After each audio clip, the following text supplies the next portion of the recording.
dayo. Dayo lang yun pumapasok dito sa amin gabi-gabi. Ayan, nakikikain.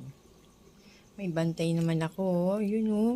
Nakasilip oh. Tapos nalulusutan siya. Bakit mo ba pinalulusot tong isa na to? Dayo natutulog dito. Ha, gabi-gabi ka na rin naandito. Ginaw na ginaw siguro siya. Kaya pumapasok dito. Ano, nakatihaya pa siya para sa Shiro. Yung baby ko, oh. Sama na naman ang tingin, oh. Naka-side eye na naman, oh. Galit yan pag may iba pusa dito, eh.